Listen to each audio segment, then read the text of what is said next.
Tell me, how much do you know about the history of computers?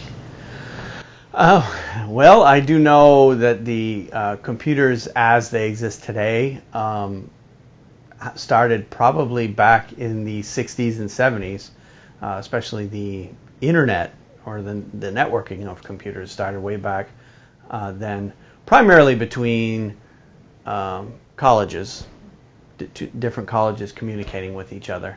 And the personal computer came about in the 80s with both the IBM compatibles and the Apples. So, yeah, I do know that computers have been around for quite a long time now. If you can, could you tell me about the first time you used a computer? Oh, the first time I used a computer would have to be in grade school.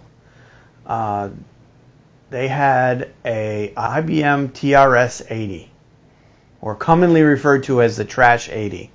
It was a computer back in the day that had two 5 1/4 floppy drives, had a disk about that big, two of them. No hard drive, I don't recall, but it was a computer. I think it was the only computer that was available to students that this middle school had back in the day. And that was back in the mid-80s. Could you tell me about the effect that computers had on your life? Well, since I've been an adult, it's had quite a bit of an effect. Growing up, we didn't have them at home, so it really didn't have an effect on me growing up. But once I became adult and computers became more mainstream, computers have been definitely a hobby of mine. As you can see, I've got quite a setup, and I spend quite a bit of time, free time, just doing whatever on my computer. Do you think technology is making children more or less social? I think it's making them more social, but in a different way.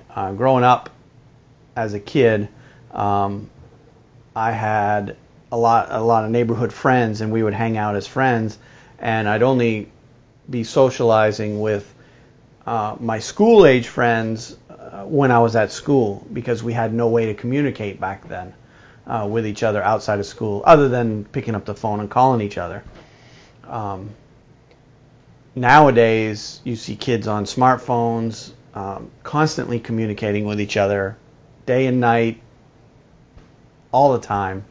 And in that sense, you see kids less out and about physically nowadays, but they're communicating more than ever with each other, just electronically now. Do you think computers should be less expensive or more expensive? I would actually see them, the price of computers have come down so far in such a short period of time. To me, in my mind, they're already cheap. And they continue to drop.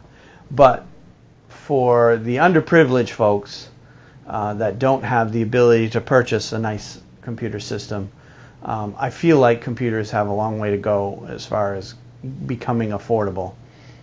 And if they could find a way to make computers more affordable, it would allow more of the underprivileged folks to be able to use these things to the best extent that they could. Do you think computers are making children more distracted from school? They can. I don't think computers as in this form are distracting, other than the fact that they need to make sure they still do their homework at night instead of spending time on the computer.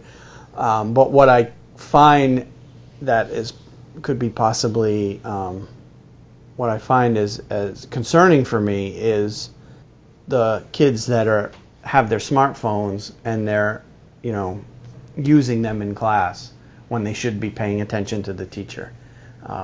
So that I find is possibly a problem if the kids aren't paying attention and they're not learning what they should be learning and spending their time on Facebook instead. Do you feel secure having or owning a computer? Do I feel secure having or owning a computer? Yes. And why would you say that? Because I would quite frankly, I'd be bored without it, because we all have forms of entertainment that keep us entertained when we have our free time.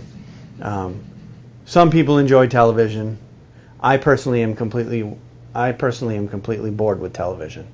I prefer to be on my computer rather than sitting dead in a chair watching TV. That's just me. Why did you buy your child a phone? So I can communicate with them. It's certainly not so that they can sit on Facebook all day long and communicate with their friends. The reason I got both my kids' phones was, particularly when they get involved in after-school activities, is so that we can coordinate rides, and so I can be in contact with them whenever I need to. That has been much easier today to stay in touch with your kids. When I was growing up, going to high school, we had a couple of pay phones in the school, and that was the only way that we could call home, home couldn't call us. We had to call home and check in, was via pay phone, because we didn't have cell phones back then. Or the few that did, they were extraordinarily expensive when I was in high school. And I didn't know of any kids that had their own cell phone back then. So nowadays it's just so much easier to keep in touch with them, and gives me that sense of security to know that I can get a hold of the kids anytime I need to. All right, that's it. Cool. During the 1970s, the Cold War was at its hottest, and most will forget that computers had a huge impact on how the Cold War played out. The serious part of the Cold War is that at any time the world could end. The nukes the US and Russia created had guidance computers that would hit anything they wanted and would have the range to strike anything they wanted. But when Russia launched the first dog in space, America set out to place a man on the moon, which they did, but it only fueled the fire between the two great nations. At the end of the Cold War in 1991, the internet was invented by Tim Berners-Lee. They had the Apple II to load the internet, which made everyone everywhere be just closer to each other, which led to social media and all the websites that most people use, which is a great hazard to people on the roads, but nevertheless, everyone is connected if you have a device that can connect.